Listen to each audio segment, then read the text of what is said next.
बंदी छोड़ सतगुरु रामपाल जी महाराज की जय हो। सभी फेसबुक ग्रुप, व्हाट्सएप ग्रुप को उमेश का सत्सा है। अगर जी मैं सऊदी अरब में रहता हूँ, तो यहाँ पे ये प्रॉब्लम हो रही है। जो वैक्सीन चल रही है लगाने के लिए, ना चाहते हुए वैक्सीन लगवाना पड़ रहा है। तो इसमें हमारा दोष है कि नहीं है, बहुत कन्फ्यूज़न में। क्योंकि अगर हम नहीं लगवाते हैं तो एयरपोर्ट नहीं जा सकते, किसी सामान नहीं लेके नहीं जा सकते हैं, और बैंक में नहीं जा सकते हैं। बहुत सी परेशानियाँ आ रही हैं।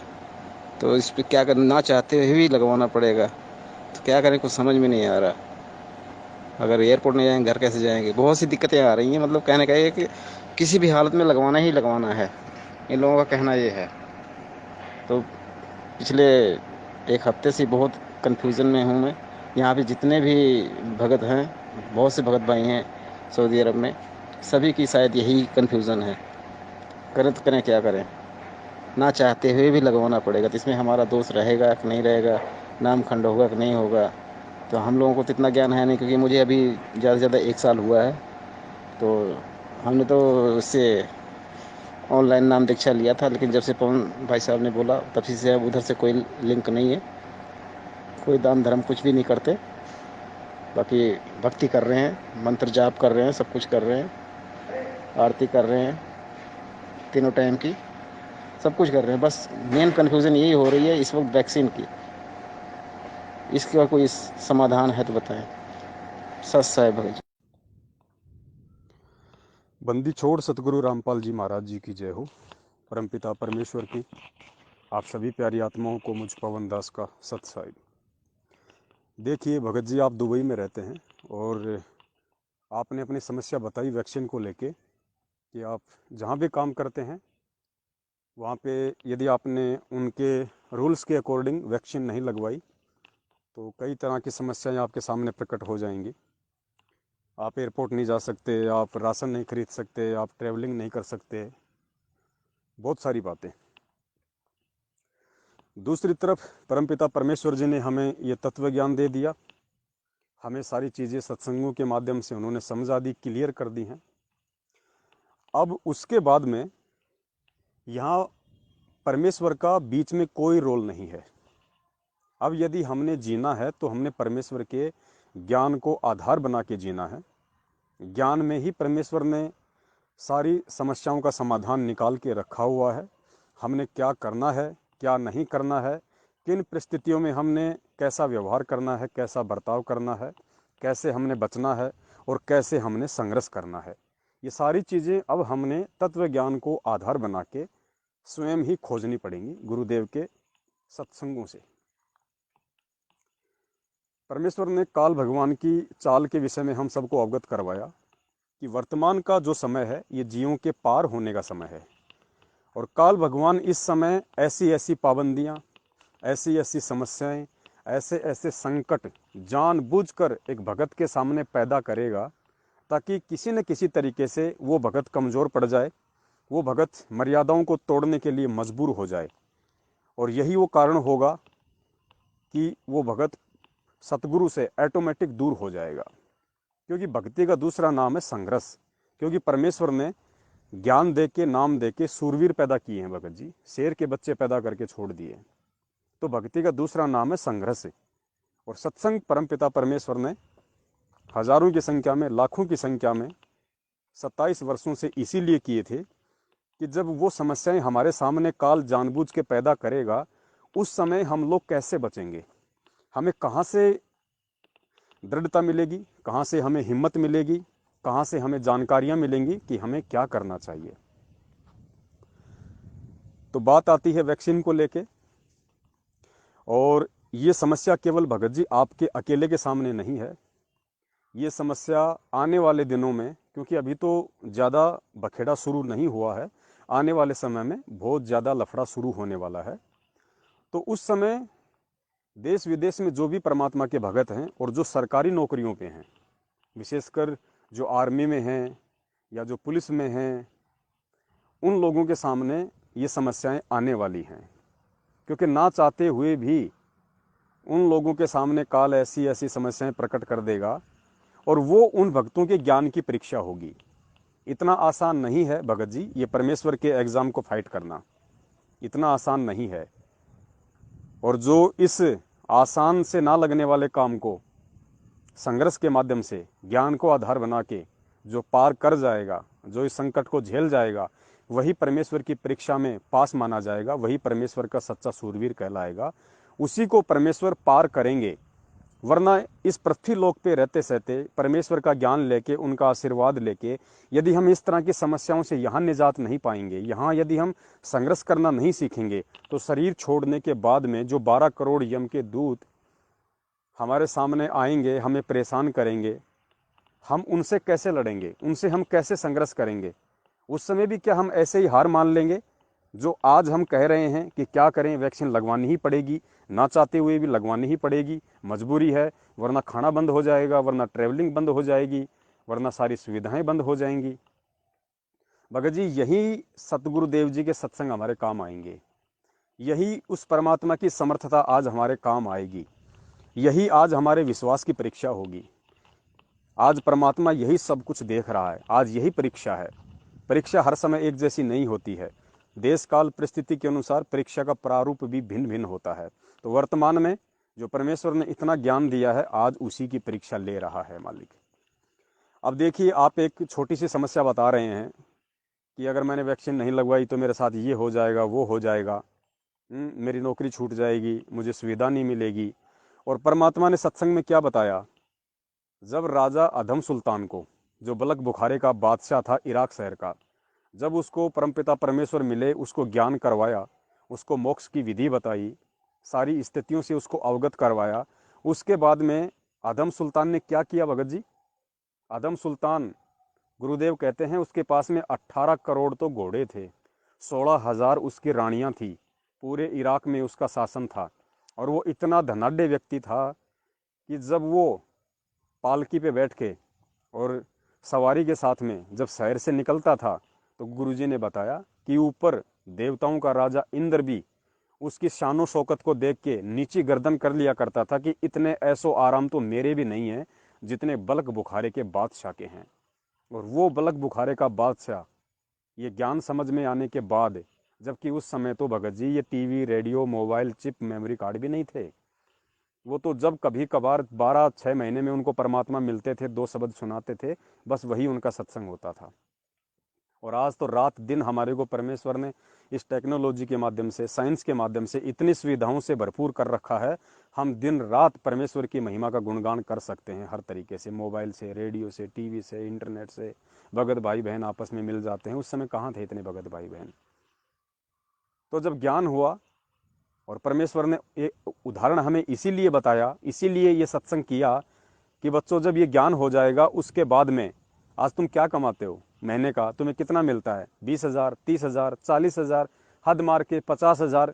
कोई बहुत बड़ा अगर अफसर होगा तो उसको 1 लाख रुपया महीना मिल जाएगा, सरकार की तरफ से गाड़ी मिल रही होगी, रहने के लिए कोई फ्लैट मिल रहा होगा। इससे ज़्यादा तो नहीं मिल सकता, 1 लाख, इससे ज़्यादा नहीं है ना।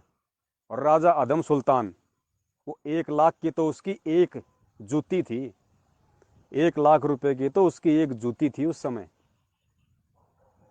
तो सोचिए भगत जी, आज आप और हम अध्यात्म में कहाँ हैं? जब परीक्षा का समय आता है और इन छोटी छोटी बातों को लेके परमेश्वर पे विश्वास ना करके कि भैया मुझे खाना परमेश्वर देगा, मेरी यात्रा परमेश्वर है, मुझे सरकार थोड़े खाना दे रही है, आज भी तो मैं अपनी मेहनत से खा रहा हूँ। अगर देश विदेश में कहीं नौकरी कर रहा हूँ किसी कंपनी में, तो मुझे खाना कौन दे रहा है? वो कंपनी इसलिए दे रही है कि मैं वहाँ पे काम कर रहा हूँ, मेहनत कर रहा हूँ। बैठे बैठे कौन सी कंपनी दे रही है, किसको दे रही है? और उस कंपनी को कौन दे रहा है भगत जी? इस पूरे ब्रह्मांड को कौन खिला रहा है?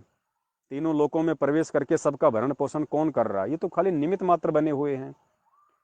परमेश्वर कहते हैं, कल पे कारण कौन है, कर सेवा निष्काम, मन इच्छा फल देऊंगा जब पड़ेगा मेरे से काम। भगत जी, जब वो परम पिता परमेश्वर से काम लेने का समय आता है, जब एक भगत को परमपिता परमेश्वर से समय आने पे जब उसकी जरूरत पड़ती है, उस समय हम पीछे हटने की सोचने लगते हैं। अरे जहां धनी का काम है तो धनी को भी मौका दो भाई, फिर परमात्मा किस दिन काम आएगा? ये भक्ति की शक्ति किस दिन काम आएगी? ये सत्संग, मंत्र और आरती जो हम कर रहे हैं, ये किस दिन के लिए कर रहे हैं? उस दिन के लिए जिस दिन हमारे सामने काल जानबूझ के वर्तमान के जैसी परिस्थितियां पैदा कर देगा। उसी समय तो भगवान और भक्ति की परख होगी। उसी समय तो एक भगवान अपने भगत की परीक्षा लेगा, और उसी समय एक भगत अपने परमेश्वर के तरफ आंख फाड़ के देखेगा कि देखिए अब मेरा परमात्मा क्या करता है, अब मेरा भगवान क्या करता है। जो सत्संगों में मेरा गुरुदेव बोला करता था, क्या वास्तव में वो सारी चीजें आज होंगी?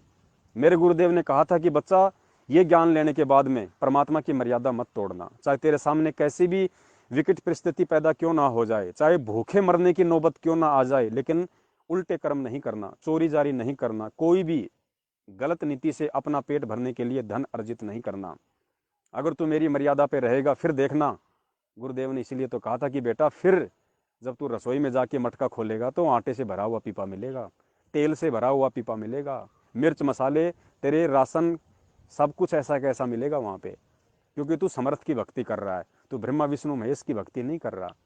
तो भगत जी, आज वो समय है, आज हमें विश्वास करना होगा भाई, इन परिस्थितियों को हमने फाइट करना होगा। देखिए, हम तो सतलोक जाने की बातें कर रहे हैं, और यहाँ आप देखते हो कोई आईएएस की परीक्षा देता है, कोई किसी और पद पोस्ट के लिए तैयारी करता है, उसकी परीक्षा देता है, और जब तक वो व्यक्ति उस एग्जाम को फाइट नहीं कर लेता है, चाहे वो एक बार के एग्जाम में करे, या चाहे अगली बार फिर जब उसकी भर्ती निकले, चाहे फिर 2 साल बाद में फिर वो एग्जाम दे, जब तक वो व्यक्ति सरकार की उन नियम और मर्यादाओं को फाइट नहीं कर लेता, जब तक उस एग्जाम को फाइट नहीं कर लेता, तब तक उस व्यक्ति को वो पोस्ट नहीं मिलती है जिस पोस्ट के लिए वो व्यक्ति प्रयास कर रहा है।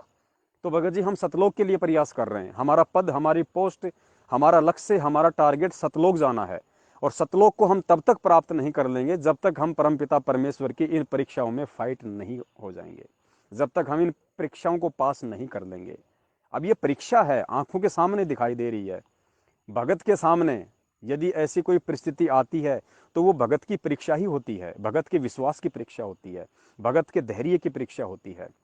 तो ऐसे समय में आप जो ये वर्ड बोल रहे हैं कि भगत जी, ना चाहते हुए भी हमें वैक्सीन लगवानी पड़ेगी, जबकि आपको पता है कि वैक्सीन कैसे बनती है, और वैक्सीन लगवाने से हम परमपिता परमेश्वर के कितने दोषी हो जाएंगे। हाँ, ये एक बात अलग है कि ना चाहते हुए भी यदि जबरन आपको कोई 4 आदमी पकड़ के यदि वैक्सीन लगा रहे हैं तो उसमें आपका दोष नहीं है, लेकिन आपने संघर्ष करना पड़ेगा। इतनी जल्दी भगत ने हथियार नहीं डालने। आप जिस कंपनी में काम कर रहे हैं, आप वहाँ के मैनेजर से, वहाँ के मैनेजमेंट से, आप वहाँ के एचआर से आप बात कीजिए कि भाई ऐसी ऐसी बात है, और मैं ऐसे ऐसे एक परम संत से नाम उपदेशी हूँ, और भाई मुझे अपनी भक्ति पे विश्वास है, मुझे अपने भगवान पे विश्वास है, जिस प्रकार आपको अपने प्रोडक्ट पे विश्वास है, जिस प्रोडक्ट के बलबूते पे आज आप मार्केट में खड़े हो, आप लोगों से ऑर्डर ले रहे हो, ठीक इसी प्रकार मैं जिस इष्ट की भक्ति कर रहा हूँ, मुझे उसकी भक्ति पे विश्वास है। मेरे ये बीमारियां नज़दीक भी नहीं आ सकती हैं, और आ गई तो मेरा कुछ बिगाड़ नहीं पाएंगी। और भाई, मैं वैक्सीन नहीं लगवाऊंगा, भले आपको अगर मुझे रखना है इस कंपनी में तो रखिए, अन्यथा आप मेरा एग्रीमेंट कैंसिल कर दीजिए, मेरा वीज़ा, मेरा पासपोर्ट मुझे दे दीजिए, जो भी मेरी सैलरी है मुझे दे दीजिए, नहीं दें तो कोई बात नहीं, मैं अपने स्वदेश लौट जाऊंगा। आप कम से कम बात तो कीजिए। आप बगैर उनसे बातचीत किए, बगैर कोई समस्या का समाधान निकाले, आप पहले ही हथियार डाल रहे हैं कि कंपनी के अंदर वैक्सीन लगने वाला है, ना चाहते हुए भी हमें लगवानी पड़ेगी। तो भाई, आप तो पहले ही हार मान गए, कहाँ जीत पाओगे फिर आप काल भगवान को, कहाँ संघर्ष कर पा रहे हो आप? फिर खाली गुरु जी का नाम लेने से फायदा क्या, सत्संग सुनने से फायदा क्या? भाई, सत्संग हमें संघर्ष करना सिखाते हैं, सत्संग हमें सूरवीरता की ओर लेके जाते हैं, सत्संग हमें बताते हैं कि विपरीत परिस्थितियों में एक भगत को अपने गुरुदेव पे विश्वास करके किस तरह का व्यवहार करना है। और जब वो समय आता है एग्जाम देने का, उस समय यदि बच्चा अगर एग्जाम हॉल छोड़ के बाहर भग जाए कि मेरी तो बस की बात नहीं है, मैं तो फेल हो ही जाऊंगा, तो भाई फिर कैसे बात बनेगी, कैसे हम पास होंगे, कैसे हम आगे की क्लास में जाएंगे? भगत जी, ये समय है, भले ही हमारा कुछ भी छूट जाए, हमने संघर्ष करना है भगत जी। और आप तो भगत हो, आप इंटरनेट पे देखो, यूट्यूब पे देखो, जगत वाले संघर्ष कर रहे हैं, आप वीडियो देखते हो, ऐसे ऐसे अनपढ़ लोग हैं जो गांव में रहते हैं, पूरा गांव जब लोग वैक्सीनेशन के लिए आते हैं तो विरुद्ध खड़े हो जाते हैं कि नहीं लगवाएंगे टीका, हमारे गांव में कोई बीमारी नहीं, हमें कोई डर नहीं बीमारी से, हम नहीं लगवाएंगे टीका। गांव के गांव इसके विरुद्ध हैं, डॉक्टर के डॉक्टर इस चीज़ के विरुद्ध हैं, और आप भगत होके और खाली 10-20 हज़ार रुपये की नौकरी के लिए, अरे वो परमेश्वर को जिस दिन देना होगा भगत जी, कहाँ से दे देगा, आपके समझ में नहीं आएगी। तैमुरलंग लोहार था, घर में खाने को दाने नहीं थे, जब परमेश्वर ने उसको दिया तो उस एरन के नीचे इतना धन दे दिया, हीरे मोती जवाहरात संभाले नहीं गए, राजा बन गया। सम्मन को परमेश्वर, सम्मन जिसके घर में खाने के दाने नहीं थे, परमेश्वर को खाना खिलाने के लिए जिसको चोरी करनी पड़ी थी, उस सम्मन को परमपिता परमेश्वर ने उसी झोपड़ी के नीचे गड़ा हुआ इतना धन दे दिया। उसी जन्म में वो उस दिल्ली नगर का सेठ कहलाया। लेकिन कब कहलाया? जब उसने संघर्ष किया, उसने परमेश्वर के लिए अपने बच्चे की गर्दन तक उसने काटी, तब उसको दिया परमेश्वर ने। तो भगत जी, आज आप और हम कहाँ हैं अध्यात्म में? हम इतनी जल्दी कैसे हथियार डाल सकते हैं भाई? फिर हम काहे के सत्सेवक हैं? हम तो गुरु जी के भगत भी नहीं है सही मायने में। सत्सेवक तो बहुत ऊंची पोस्ट है। अभी जो आर्मी के अंदर जो भगत हैं, जो पुलिस में जो भगत हैं, अभी तक तो बहुत अच्छा चल रहा है उनके साथ। अभी तक तो बहुत अच्छे तरीके से वो 3 टाइम की आरती की वीडियो यूट्यूब पे डालते हैं कि देखो चाइना बॉर्डर पे हमारे भगत आरती कर रहे हैं। लेकिन जब चाइना के साथ में लड़ाई का समय आएगा काल भगवान की प्रेरणा से, उस समय क्या होगा भाई? उस समय क्या होगा? कैसे एक भगत 18-20 हजार रुपए की नौकरी के लिए एक जीव की हत्या कर देगा भाई? कैसे वो हथियार उठा लेगा लोगों को मारने के लिए? क्या इसीलिए परमेश्वर ने ज्ञान दिया था? यहाँ पे वो राजा बलक बुखारे का सत्संग काम आएगा भाई, जिसने भगवान के लिए अपना राज त्याग दिया। 16,000 रानियां जिसने त्याग दी, काला मुंह करके घर से निकल गया परमेश्वर की प्राप्ति के लिए। वो सत्संग फिर किस दिन काम आएंगे? परमपिता परमेश्वर ने अपनी जो जेई की नौकरी थी, मात्र 18 महीने बचे थे पेंशन आने में, परमपिता परमेश्वर ने नौकरी छोड़ के बताई कि मेरी भक्ति में बाधा उत्पन्न हो गई। मैं परमपिता परमेश्वर की भक्ति को समय नहीं दे पा रहा था, गुरुदेव के आदेश अनुसार भक्ति को समय नहीं दे पा रहा था, बहुत ज़्यादा बिजी हो गया था। इसलिए गुरुदेव ने कहा कि मुझे नौकरी त्यागनी पड़ी, रिजाइन करना पड़ा। कौन त्याग देगा नौकरी? वो भी जबकि 18 महीने बाकी थे मात्र पेंशन आने में। तो गुरुजी ने नौकरी क्यों छोड़ी? आज आप और हमारे सामने एक उदाहरण पेश करने के लिए, आप और हम अज्ञानी भक्तों के सामने ये एग्जाम्पल देने के लिए कि भैया जिस दिन वो समय आ जाए, जिस दिन वो समय आ जाए कि तुम्हारे को नौकरी चाहिए या परमात्मा चाहिए, उस दिन तुमने एक चीज को चुनना पड़ेगा कि तुम्हें नौकरी चाहिए या तुम्हारे को परमात्मा चाहिए। देखिए, आप लोग कह देंगे साहब ये तो आर्मी के रूल हैं, साहब ये तो मैं जो नौकरी करता हूँ ये पुलिस डिपार्टमेंट में, ये तो प्रशासन के नियम हैं। कोई कह देगा साहब मैं तो विदेश में नौकरी करता हूँ, ये तो वहाँ का एग्रीमेंट है साहब, वहाँ का नियम है, वहाँ का विधान है, उसको मैं कैसे तोड़ूँ? अरे भैया, यहाँ का जो पुलिस प्रशासन का विधान है, यहाँ का जो आर्मी का संविधान है, या इस देश का जो संविधान है, आपने डिसाइड करना पड़ेगा उन परिस्थितियों में कि आपने इस काल भगवान का संविधान मानना है या परमपिता परमेश्वर कबीर साहिब जी ने आके आपको जो सतलोक का संविधान बता दिया, आपको वो संविधान मानना है। दोनों में से आपको एक संविधान को चुनना पड़ेगा कि मुझे किस संविधान की पालना करनी है, किस संविधान को मुझे महत्वता देनी है, मुझे प्रधानता देनी है। आपने एक संविधान को चुनना पड़ेगा, क्योंकि दो नावों में सवारी करने वाले के पैर बीच में से फटते हैं। तो भगत जी, ये समय जो आएगा उन नौकरी पेशे वाले भाई बहनों के सामने, ये उनकी परीक्षा होगी उस समय। और यदि उन्होंने उस समय ये सोच के कि भैया मैं तो सरकारी नौकरी में हूँ, परमात्मा माफ़ कर देंगे, परमात्मा ने बोला हुआ है कि भाई सरकारी नौकरी वालों को छूट है, वो छूट केवल परमपिता परमेश्वर ने भक्ति की शुरुआत में उस समय उन आत्माओं को दी थी जो ज्ञान को समझ नहीं पाए थे, जो ज्ञान को इतना आधार नहीं बना पाए थे, जो इतने सत्संग नहीं सुन पाए थे। उनको परमात्मा किसी भी तरह से एक बार भक्ति पे लगाए रखना चाहते थे कि आगे धीरे धीरे धीरे धीरे मेरी शरण में रहेंगे, ज्ञान सुनेंगे, सत्संग सुनेंगे, तो इनको इतना ज्ञान हो जाएगा, फिर ये उस परमपिता परमेश्वर की भक्ति के लिए कुछ भी त्याग करने के लिए ये तैयार रहेंगे। आज वो नियम नहीं है भगत जी परमात्मा का। आज आपको चुनना पड़ेगा एक चीज कि मुझे परमात्मा के संविधान को फॉलो करना है या मुझे काल भगवान के संविधान को फॉलो करना है। आज एक चीज आपको चुननी पड़ेगी, यही परीक्षा है। वरना क्या फायदा, आप 20,000 रुपये के लिए आप किसी भगत की हत्या कर देंगे। चाइना बॉर्डर पे आपको AK-47 लेके खड़ा कर दिया जाएगा लड़ाई के समय, वहां आपको आदेश दिया जाएगा लोगों को मारने के लिए, गोले बारूद फेंकने के लिए। आप क्या करोगे? आप भगत होके आप कैसे हाथ उठा सकते हो भाई साहब? रिजाइन दे दो उसी समय। अगर भगत हो तो, अगर परमेश्वर के ज्ञान को समझ चुके हो तो। रोटी तुम्हें सरकार नहीं दे रही और ना सरकार तुम्हें देगी रोटी। आने वाले समय में सारी सरकारी नौकरियां परमात्मा ये खत्म करेंगे। सबसे पहले परमात्मा सरकारी नौकरियां ही खत्म करेंगे। ये सारा संविधान खत्म होगा, केवल परमपिता परमेश्वर का नया संविधान बनेगा। उसके अनुसार भक्तों को ये जिम्मेदारियां दी जाएंगी, जिसका जैसा काम और जिसकी जितनी जरूरत है उसी अनुसार परमपिता परमेश्वर उस भगत को तनख्वाह देंगे। अन्यथा ये नहीं कि साहब आपको मास्टर बन गए और आपको आज 70,000 रुपये मिल रहे हैं और वहां जाके आप चेयर तोड़ रहे हो। ऐसा नहीं होगा आने वाले समय में। आप कलेक्टर बन गए, आप एक जिले को संभाल रहे हो, तो आपको 1 लाख रुपये सैलरी मिल रही है, नहीं। भले ही आप देश के प्रधानमंत्री बन जाओ परमपिता परमेश्वर के आशीर्वाद से, अगर आपके परिवार को चलाने के लिए आपको यदि महीने के 5,000 रुपये की जरूरत है, तो आपको 5,000 रुपये ही मिलेंगे उस समय। 6,000 रुपये भी नहीं मिलेंगे आपको। वो समय आएगा परमात्मा का, सबसे पहले सरकारी नौकरियां खत्म होंगी। तो आज आप एक 10, 20, 50 हज़ार रुपये की सरकारी नौकरी के लिए परमेश्वर के विधान को कैसे तोड़ सकते हैं? अगर इंडिया आना है तो शौक से आ जाओ भाई। अगर परमात्मा वहां दे रहा है तो परमात्मा यहां भी देगा। पूरा इंडिया कोई दुबई में बैठ के नहीं खा रहा, ओमान, मस्कत, सऊदी अरब में बैठ के नहीं खा रहा, किसी कंपनी का दिया हुआ नहीं खा रहा। उस समय के लिए विश्वास रखो परमात्मा पे। जब वो विकट समय आएगा तो परमपिता परमेश्वर अपने वचन अनुसार, अपनी वाणियों के अनुसार, अपने शब्दों के अनुसार, कि सात वचन पलटे नहीं चाहे पलट जाए ब्रह्मांड, आपकी रसोई का सामान नहीं सूखेगा। चाहे चाहे चाहे दुनिया के गोदाम खाली हो जाएं, आपके मटके का आटा, तेल, मिर्च, मसाला परमात्मा खत्म नहीं होने देगा। समर्थ धरती पे है, परमेश्वर पृथ्वी पे है। सिर्फ और सिर्फ यदि कमी है तो हमारे विश्वास की कमी है भगत जी। और जिस दिन हम परमेश्वर पे विश्वास कर लेंगे तब परमेश्वर हमारे साथ रहेगा। कहे कबीर सुनो भाई साधो मैं तो हूँ विश्वास में। हजारों बार परमात्मा हर शब्द के आगे ये शब्द क्यों लगाते हैं? कहे कबीर सुनो भाई साधो मैं तो हूँ विश्वास में। विश्वास है तो परमात्मा वो सारे काम करेगा जो उसके गुणों में है।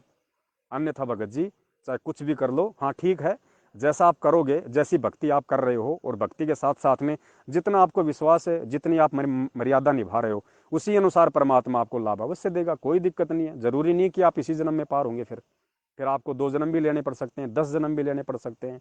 हो सकता है इस कलयुग में आपका नंबर भी ना आए, क्योंकि पार उसी समय होंगे जब आप परमेश्वर की मर्यादाओं को फाइट करने लायक हो जाएंगे, जब आप संघर्ष करते हुए सूरवीर की श्रेणी में आ जाएंगे। क्योंकि एक बच्चा चाहे कितना ही बड़ा क्यों ना हो, चाहे किसी भी अधिकारी का बच्चा क्यों ना हो, जब तक वो एक क्लास को सही तरीके से, जितने जितने मार्क चाहिए उसको पास होने के लिए, जब तक उतने मार्क्स वो नहीं प्राप्त कर लेगा, वो बच्चा अगली क्लास में नहीं जा सकता। ये नियम है। तो जब एक काल भगवान के छोटे से स्कूल का ये नियम है, कॉलेज का ये नियम है, तो सोचो परमपिता परमेश्वर के सतलोक का क्या नियम होगा भगत जी।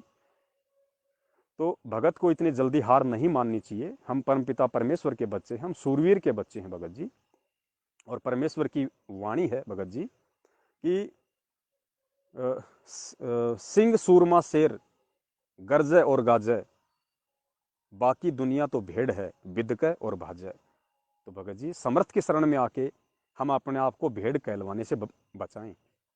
हम समर्थ के बच्चे, हम सिंह के बच्चे हैं। सिंह का मतलब शेर नहीं होता, सिंह का मतलब होता सूरवीर। और शेर भी जहां संज्ञा दी गई है, शेर भी उसी व्यक्ति के लिए प्रयोग किया जाता है जिसमें बहादुरी हो, जिसमें वीरता हो, जिसमें दमखम हो, जो निडर हो, जो साहसी हो, जो संघर्ष करने की ताकत रखता हो, उसी व्यक्ति को शेर की संज्ञा दी जाती है। तो भगत जी हम सिंह के बच्चे हैं भाई, हम परमपिता परमेश्वर के बच्चे हैं। संघर्ष करना परमेश्वर ने हमें सिखाया है, क्योंकि परमेश्वर ने खुद संघर्ष करके ये एग्जाम्पल कोड किया है। जिस मिशन को लेके परमात्मा 1994 से खड़े हुए थे और आज 2021 तक परमेश्वर अपने उस मिशन पे अडिग हैं, अटल हैं। न टूटने से कोई उनको तोड़, ना किसी के तोड़ने से वो टूट रहे, ना किसी के झुकाने से आज वो झुक रहे, अटल हैं, समर्थ हैं, परमेश्वर हैं। लेकिन एक भगत के रोल में, एक आम संत के रोल में, कि देखो भाई तुम्हें इस तरीके से अपनी रहनी करनी को करना पड़ेगा, तब परमात्मा तुमसे प्रसन्न होगा। और तुम पहले ही हथियार डाल दोगे कि मेरे तो बस की बात है नहीं, मुझे तो ये काम करना ही पड़ेगा। तो भगत जी ठीक है, जैसी भक्ति आप कर रहे हो उतना परमात्मा जरूर देगा, कि धर्म तो 10 के नहीं 10 के तीनों लोक, लेकिन मोक्ष नहीं होगा भाई। सतलोक के लिए तो भगत जी सर पे कफन बांधना पड़ेगा, चाहे सरकार सामने हो, चाहे काल भगवान सामने हो, चाहे सामने मौत हो, चाहे सामने आपका सम्मान हो। सतलोक अगर जाना है तो भगत जी सूरवीर बनना पड़ेगा, संघर्ष करना पड़ेगा। हम बाकी दुनिया के जैसे नहीं हैं कि जैसी परिस्थितियां उस अनुसार अपने आप को ढाल लो, नहीं। हम उस चट्टान के बच्चे हैं भगत जी, और चट्टान कभी झुकती नहीं है भगत जी, उसको तोड़ा ही जा सकता है, झुकती नहीं वो। तो बाकी आप देख लीजिए, जैसी आपको परमात्मा प्रेरणा करें। बाकी सत्सेवकों की तरफ से आपको केवल वही सुझाव मिलेगा जो परमपिता परमेश्वर इस समय साध संगत को देना चाहते हैं और जो परमपिता परमेश्वर इस समय खुद करके दिखा रहे हैं। बाकी आपकी मर्जी भगत जी। सत साहिब। जय हो बंदी छोड़ की।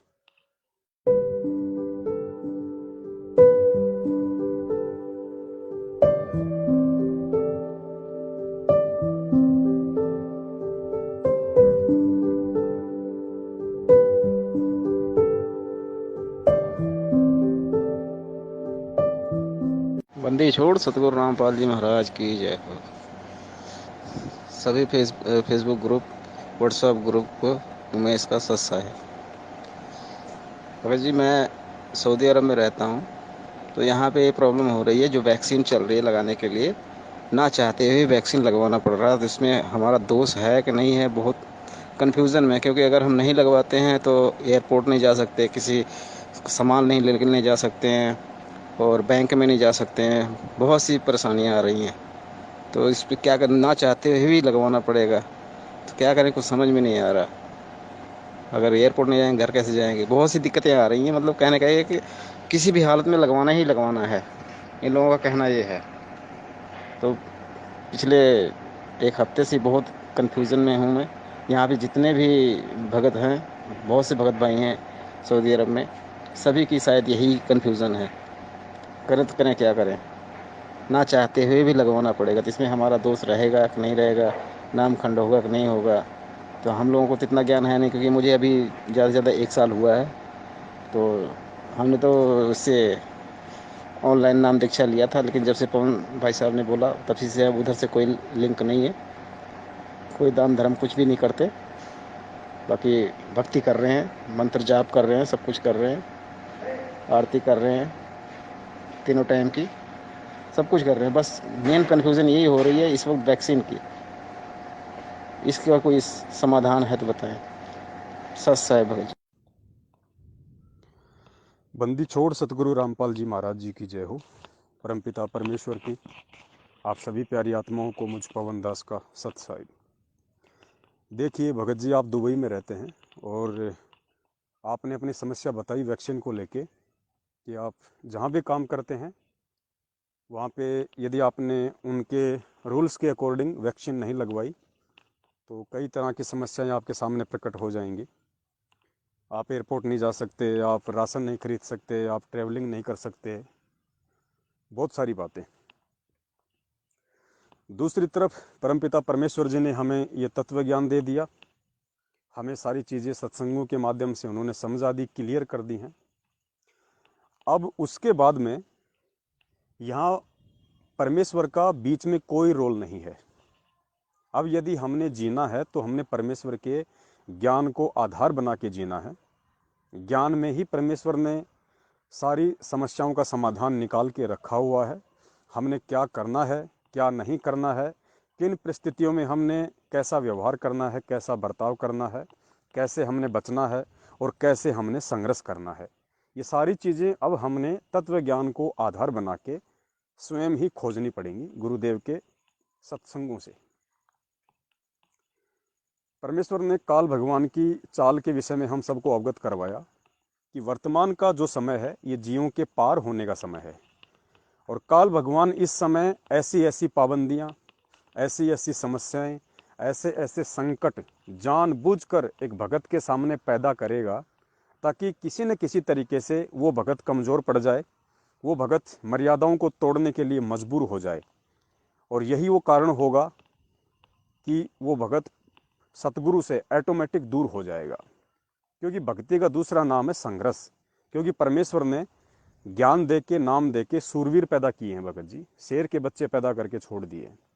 तो भक्ति का दूसरा नाम है संघर्ष।